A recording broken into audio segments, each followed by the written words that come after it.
अस्सलाम वालेकुम जी। अभी रिसेंटली मैंने जो बैंक इस्लामी है उसके बारे में एक वीडियो बनाई थी और उसमें उसका फंडामेंटल एनालिसिस वगैरह किया था और ये बताया था कि वो काफ़ी अच्छी प्राइस पे अवेलेबल है। तो वो 27th को लाइव गई थी वीडियो, साथ ही 27th को रिज़ल्ट भी आ गया था बैंक इस्लामी का, जो कि डेफिनेटली उस वीडियो में डिस्कस नहीं हुआ था क्योंकि मुझे तो नहीं पता था कि वो साथ रिज़ल्ट भी जो है वो अनाउंस हो जाएगा। खैर मैंने उसकी मीटिंग का भी स्केजुअल नहीं देखा हुआ था। तो उसमें बताया गया था कि जो बैंक इस्लामी की 2026 क्वार्टर वन की ईपीएस आई है ना, वो 2025 क्वार्टर वन की निस्बत 65% कम है, जो कि 0.81 थी, जो कि प्रीवियसली 2.36 रुपीज़ थी अर्निंग पर शेयर। उसमें कुछ लोग कह रहे थे कि ये भी आप डिस्कस करें, इसकी जो लेटेस्ट जो रिज़ल्ट अनाउंस किया गया है। तो अगर हम देखें पिछले दो जो क्वार्टर्स थे उनकी जो अर्निंग पर शेयर थी उसकी निस्बत ये ज़्यादा ही थी, लेकिन जो कि पिछले साल का सेम क्वार्टर था उसकी निस्बत डेफिनेटली काफ़ी कम थी, जिसकी वजह डेफिनेटली जो इंटरेस्ट रेट्स वगैरह हैं वो हैं। तो इसको डिटेल में देखने के लिए आए चलते हैं स्क्रीन पे, कंप्यूटर स्क्रीन पे, और उसको डिटेल से देख लेते हैं कि ये वजह क्या है और इस पर आपको वरी करने की ज़रूरत है या नहीं। अच्छा, ये जो लेटेस्ट रिजल्ट आया है बैंक इस्लामी पाकिस्तान लिमिटेड का 0.81 रुपीज़, उसको नॉर्मली जैसे क्वार्टर टू क्वार्टर कंपेयर किया जाता है, लास्ट ईयर के सेम क्वार्टर से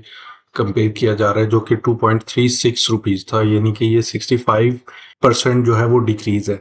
लेकिन ये वाला कंपैरिजन ना सिर्फ बैंक इस्लामी पाकिस्तान लिमिटेड बल्कि ये किसी भी बैंकिंग स्टॉक के लिए अगर हम इस तरह से कंपेयर करेंगे तो ये बहुत अनफेयर कंपैरिजन बनता है। उसकी वजह कुछ यूँ है कि पाकिस्तान में जैसा कि आप देख रहे थे कि 2024 का तकरीबन मोस्ट ऑफ द ईयर आपके जो इंटरेस्ट रेट थे वो 22% थे और फिर उसके बाद आहिस्ता आहिस्ता कम किए जा रहे थे। तो 2025 का जो फर्स्ट क्वार्टर था उसमें तकरीबन जो फर्स्ट मंथ था उसमें 13% तक थे इंटरेस्ट रेट, यानी कि 16th के बाद, और फिर जनवरी के तकरीबन एंड में 12% कर दिए गए थे, जो कि फिर फर्दर कम किए जा रहे थे। और जो अब वाला फर्स्ट क्वार्टर था इसमें 10.5% थे इंटरेस्ट रेट, यानी कि उससे तकरीबन 15 to 20% फर्दर या 15% एटलीस्ट जो है वो फर्दर नीचे आ चुके हुए थे। तो बैंकिंग की अर्निंग तो मोस्टली इंटरेस्ट रेट्स की बेस पे होती है, जितने इंटरेस्ट रेट ऊपर होंगे उतनी ज़्यादा उनकी अर्निंग होगी। तो हम उसको लास्ट ईयर के किसी क्वार्टर से कंपेयर करें, उससे ज़्यादा कंपैरिजन इस सिनेरियो में पिछले क्वार्टर्स के साथ बनता है। तो पिछले क्वार्टर्स को अगर हम देखा जाए, जब इवन इंटरेस्ट रेट थोड़े से ज़्यादा भी थे, तो उस वक्त भी बैंक इस्लामी, ये देखें पिछले दो क्वार्टर्स का 0.6 और 0.83 आया, जबकि इस दफ़ा 0.81 कम इंटरेस्ट रेट्स के साथ आया और साथ वो वार वाली चीज़ें भी चल रही हैं। तो इसको इसको इसके साथ कंपेयर करना बिल्कुल अनफेयर है। इसी तरह जैसे पीछे से इंटरेस्ट रेट्स जब कम थे, इसमें भी देखे जा सकते हैं, अगर इसको हम थोड़ा सा बढ़ाएं इसका स्पैन, तो पहले जब कम थे, सो ये जो बैंक है इसकी अर्निंग्स भी कम थी, लेकिन जब ये 2023 और 24 जो है ये जो मोस्ट हाईएस्ट इंटरेस्ट रेट्स रहे थे इस बैंक के, उस वक्त इसकी अर्निंग्स भी जो है वो टॉप कर गई थी। उसके बाद जब ये इंटरेस्ट रेट्स आहिस्ता आहिस्ता नीचे आने शुरू हुए, तो ज़ाहिर है फिर ये ज़्यादा नीचे आने शुरू हुए, तो ज़ाहिर है फिर अर्निंग्स में भी नीचे आना था। तो उस लिहाज से पिछले क्वार्टर से अगर देखें तो बड़ा अच्छा है। अच्छा, अब अगर रिपोर्ट को भी देखें, रिपोर्ट से इसी चीज़ को वेरीफाई करने की कोशिश करें, तो ये जो प्रॉफिट अर्न किया था मार्च 2025 में, क्योंकि इंटरेस्ट रेट ज़्यादा थे, तो वो 19 बिलियन, ये 000 आपने एंड में ऐड कर लेना, तो 19.7 बिलियन जो है वो प्रॉफिट था, जबकि इस दफ़ा 16 बिलियन था। प्रॉफिट की जो कॉस्ट है, यानी कि जो डिपॉजिट्स वगैरह थे जिसने करवाए हुए होते हैं शायद ऐसे ज़ाहिर सेविंग अकाउंट में या फिक्स्ड डिपॉजिट में, उनको भी तो आपको देने होते हैं वापस, तो इंटर जो आपका प्रॉफिट होता है उसमें से, तो जो प्रॉफिट की कास्ट है वो भी इसी तरह जो है पिछली दफ़ा 10 बिलियन थी, इस दफ़ा थोड़ी सी कम होकर 8 बिलियन पे आ गई है। अच्छा, इसी तरह जो नेट प्रॉफिट अर्नड है वो लास्ट टाइम 9 बिलियन था, 9.2, और इस दफ़ा 8.4 बिलियन है। अब जाहिर है ये जो इसमें फ़र्क है, ये इवन इंटरेस्ट रेट जितना नीचे गया उससे भी थोड़ा सा कम फर्क है। अच्छा, इसके बाद फी और कमीशन में मेनली इनको काफ़ी ज़्यादा हिट हुआ है। फी एंड कमीशन में भी इनकी इसी तरह कम हुई है। फिर टोटल इनकम जो है वो इनका 12 बिलियन से 9 बिलियन पे आ गया। ऑपरेटिंग एक्सपेंसेस ज़ाहिर है ईयर टू ईयर बढ़ते हैं, तो ये 20% इंक्रीज, इसमें सैलरीज वगैरह होती हैं एम्प्लॉयज़ की, बाकी चीज़ें, और जो वार के हालात आजकल चल रहे हैं, तो उस लिहाज से इनके जो है 1 बिलियन वहाँ पे भी हुआ है। फिर प्रॉफिट बिफोर टैक्सेशन जो है ये मेनली काफ़ी फ़र्क आया इसमें। मेन फ़र्क यही 3 बिलियन यहाँ पे जो कम हुआ है ना प्रॉफिट, वही फिर यहाँ पे ट्रांसलेट हुआ है आगे। और फिर प्रॉफिट आफ्टर टैक्सेशन जो है वो काफ़ी कम रह गया। अब भी इसमें टैक्सेशन का भी काफ़ी हाथ है। और उसके बाद फिर वो 0.811 जो है, यानी कि 0.82, और उसके मुकाबले में 2.35 जो लास्ट टाइम का था इनका, पिछले साल का। तो मेन ये जो है ना वो इंटरेस्ट रेट्स का ही चक्कर है जो उसकी वजह से चीज़ें चेंज हुई हैं। इसके अलावा कुछ ऑपरेटिंग एक्सपेंसेस का है, ये बढ़े हैं। और इसके अलावा एक चीज़ और थी जो कि आपको नीचे फाइनेंशियल पोजीशन की स्टेटमेंट में डिटेल से उन्होंने बताई भी है। इन्होंने जो इन्वेस्टमेंट स्कीम थी ना डिफरेंट सिक्योरिटीज़ में, उस पे जो कैपिटल गेन है वो इनको कम मिला है। ये गेन्स और सिक्योरिटीज नेट ये 2 बिलियन था लास्ट ईयर, जो कि अब इस दफ़ा 64 मिलियन बनाई। अब अगेन यहाँ पे 3 जीरोज आपने ऐड करने। ये एक चीज़ थी जो कि इसका तल्लक वार से हो सकता है, क्योंकि फर्स्ट 2 मंथ्स तो जो जो थे जनवरी और फरवरी, उस वक्त अगर कोई कैपिटल गेन मिला भी था तो आपको पता है मार्च में फिर वो यूएस वाली वार की वजह से मार्केट्स काफ़ी नीचे चली गई थी, तो यहाँ पे इस वजह से भी इन्होंने सफ़र किया हो सकता है। अच्छा, इसमें अगेन जो पिछली हम स्टेटमेंट्स देख रहे थे उस पर अगर वापस जाएं तो एक चीज़ से आपको बड़ा क्लियर हो जाएगा कि बैंक की अभी भी हालत बड़ी अच्छी है। इसमें सिर्फ जो इंटरेस्ट रेट है उसी का ज़्यादा मसला है। अब ये देखें डिपॉजिट्स, अगर हम इसके देखें मार्च 2025 से मार्च 2026 तक, तो 576 बिलियन के इनके पास डिपॉजिट्स उस वक्त मौजूद थे। इस वक्त 645 बिलियन के डिपॉजिट, यानी कि ये नहीं हुआ कि कस्टमर्स छोड़ के गए, इवन डिपॉजिट्स बढ़े हैं इनके पास। इसी तरह फाइन इनके जो एसेट्स हैं 283 बिलियन के इनके एसेट्स थे, अब इस टाइम पे 293 बिलियन के एसेट्स पड़े हुए हैं इनके पास। जो इनकी इन्वेस्टमेंट्स हैं वो भी किसी इंडिविजुअल की या कंपनी की अपनी मर्जी होती है, उसको थोड़ा बहुत ऊपर नीचे कर ले। इन्वेस्टमेंट तो कभी भी बंदा निकलवा सकता है, कुछ भी कर सकता है। वो थोड़ी सी 6 बिलियन कम हुई है, लेकिन 6 बिलियन जो जितनी अमाउंट है उसके लिहाज से कुछ भी नहीं है, 1.56% है। जबकि डिपॉजिट्स की इंक्रीज 11.99% थी, एसेट्स की इंक्रीज 3.35% थी, ड्यू टू फाइनेंशियल इंस्टीट्यूशंस, जो कि इन्होंने दूसरे फाइनेंशियल इंस्टीट्यूशंस को अमाउंट्स पे करनी है। वो देखें, पहले उस वक्त 86 बिलियन थी, अब कम होकर 33 बिलियन हो गई है, जो कि पॉजिटिव चीज़ है। इन्होंने कम पे करना है। इसी तरह ड्यू फ्रॉम फाइनेंशियल इंस्टीट्यूशंस, इन्होंने जो चीज़ें फाइनेंशियल इंस्टीट्यूशन से वापस लेनी है, जो उनको लैंड किए हुए, तो वो उस वक्त 1 बिलियन लैंड किया हुआ था। इस टाइम पे 19 बिलियन इन्होंने रिसीवेबल है इनका, जो कि 1869% बड़ा है। यानी कि ये भी जब इनको मिलेगा तो ये ज़ाहिर ईपीएस में ट्रांसलेट करेगा। तो यहाँ से भी आप देख सकते हैं, ये भी एक वजह हो सकती है। और दूसरा, ये भी एक पॉजिटिव चीज़ है। और नेट एसेट्स वो भी 45 बिलियन और उस वक्त थे, और अब एक साल में बढ़े ही हैं।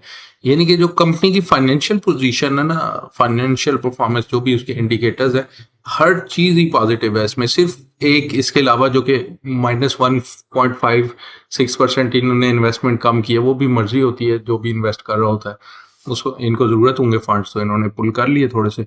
लेकिन बाकी 5-6 चीज़ें जो है इनकी इम्प्रूव ही हुई हैं। फाइनेंशियल पोजीशन को इसको देखें तो फिर थोड़ा सा ना, अगर हम नीचे जाएं तो फिर ये जो थोड़ा सा कंपैरिजन है ना उस वक्त की ईपीएस का आपकी ईपीएस से, और फिर ये कहना कि इनकी जो प्रॉफिटेबिलिटी है वो 65% कम हो गई है और ये कोई बड़ा मसला है, ये फिर इतना फेयर नहीं है। ये एप्पल्स टू एप्पल्स कंपैरिजन इसलिए नहीं है कि इंटरेस्ट रेट जो है उस वक्त के लिहाज से काफ़ी कम हो गए।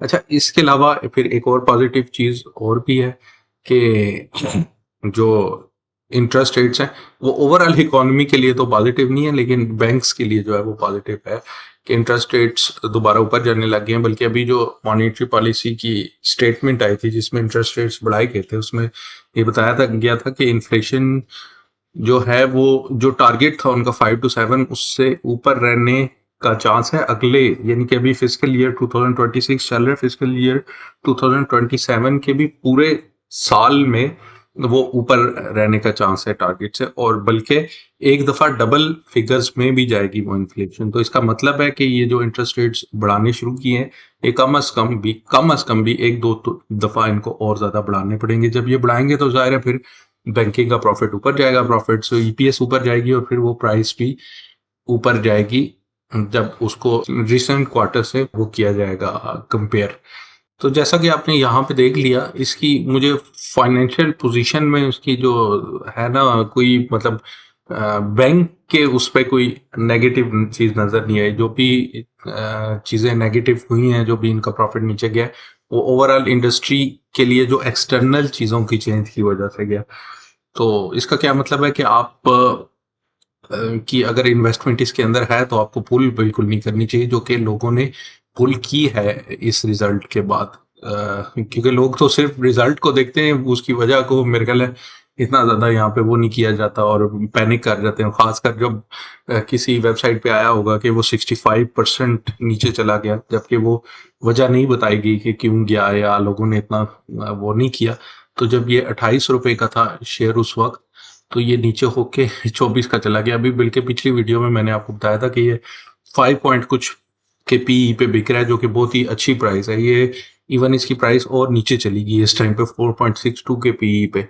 तो एक अच्छा प्रॉफिट करने वाला, यानी कि अभी भी नेगेटिव में तो नहीं गया ना, पॉजिटिव में, बस प्रॉफिट कम हुआ है। उसकी वजह भी वही है कि जो इंटरेस्ट रेट है, एक अच्छा प्रॉफिट करने वाला बैंक आपको और ज्यादा सस्ते पे मिल रहा है। तो मेरे ख्याल में इस पे अगर आप लें तो कोई मसला नहीं होना चाहिए। बाकी फाइनल डिसीजन आपका अपना होना चाहिए। तो जैसा कि आपने देखा कि जो ईपीएस थी उसकी डाउन होने की 3 वजह थी।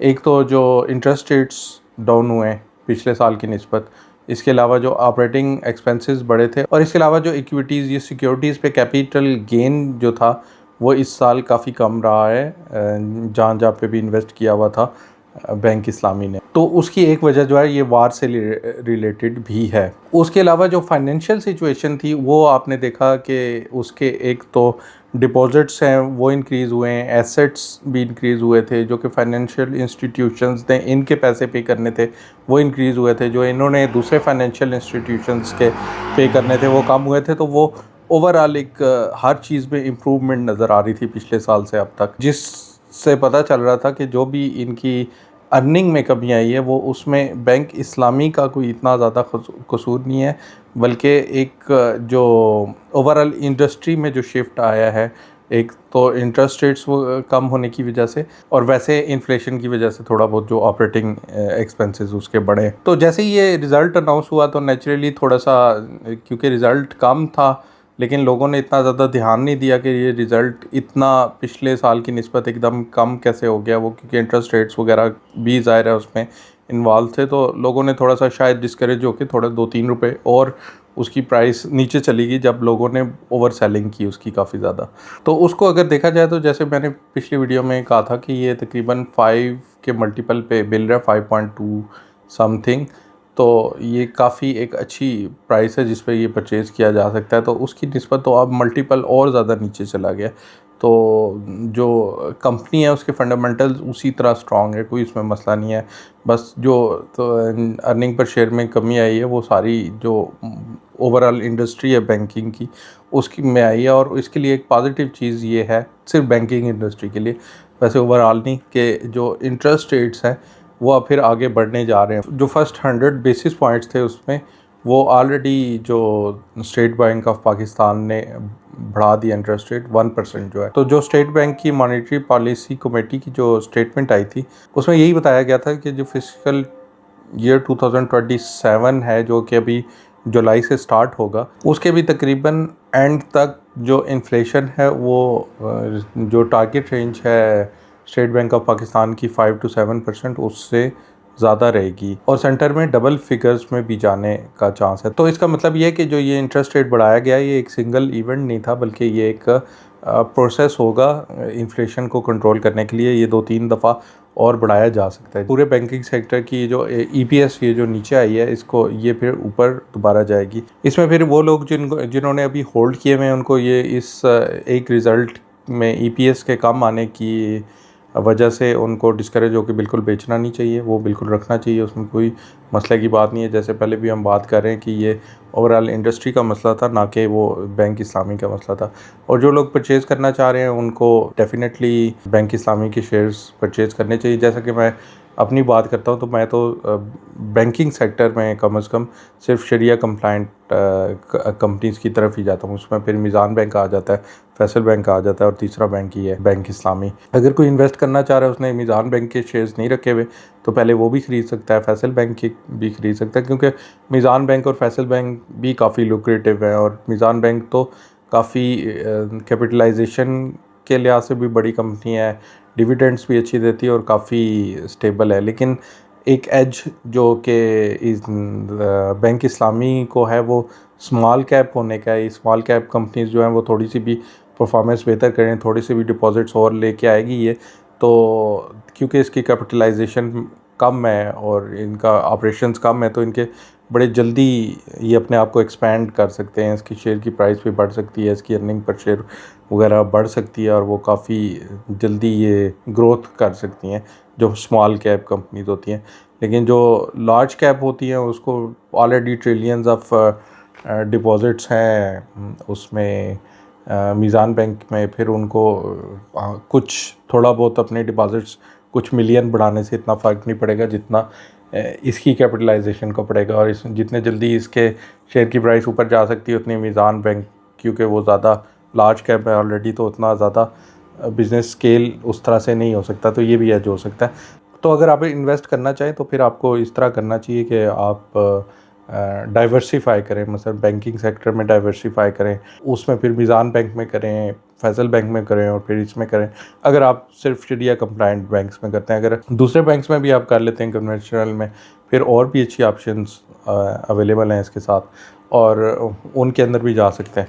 और वैसे जैसे जो इस चैनल पे मैं ज़्यादा बात करता हूँ कि आप ना सिर्फ एक सेक्टर में इन्वेस्ट करें, बल्कि डिफरेंट सेक्टर्स में और फिर हर सेक्टर की डिफरेंट कंपनीज़ में। क्योंकि कभी कभी ये होता है कि एक सेक्टर किसी वजह से अच्छा नहीं जा रहा होता, जैसे ये वार्स वगैरह आ जाती हैं ये वो, और मुख्तलिफ जो जियो पोलिटिकल सिचुएशंस ऊपर नीचे होती रहती हैं, सप्लाई डिमांड के मसले होते रहते हैं और मुख्तलिफ चीज़ों को अफेक्ट करती हैं, जो कि फिर डिफरेंट सेक्टर्स को अफेक्ट कर रही होती हैं। तो एक चीज़ जो कि एक सेक्टर को कभी अफेक्ट करके उसमें थोड़ा सा नुकसान अगर हो रहा होता है, तो वही चीज़ किसी और दूसरे सेक्टर के लिए अच्छी भी साबित हो सकती है। तो इस तरह कभी एक तरफ से अगर आपका थोड़ी सी प्रॉफिट नीचे जाता है तो दूसरा सेक्टर उसको टेक ओवर करके आपका ओवरऑल पोर्टफोलियो में थोड़ी सी स्टेबलाइजेशन क्रिएट करता है। उस तरह से फिर जो है डिफरेंट सेक्टर्स में आपको जो है वो करना चाहिए, डाइवर्सिफाई करना चाहिए और फिर डिफरेंट कंपनीज़ में भी डाइवर्सिफाई करना चाहिए। तो इस चैनल पे मैं पाकिस्तान स्टॉक एक्सचेंज के बारे में, म्यूचुअल फंड्स के बारे में और पर्सनल फाइनेंस के बारे में वीडियोस बनाता रहता हूँ। अगर आप भी इंटरेस्टेड हो तो ज़रूर चैनल को सब्सक्राइब कर लें। वीडियो अच्छी लगी तो वीडियो को लाइक कर लें। मिलते हैं अगली वीडियो में इंशाल्लाह।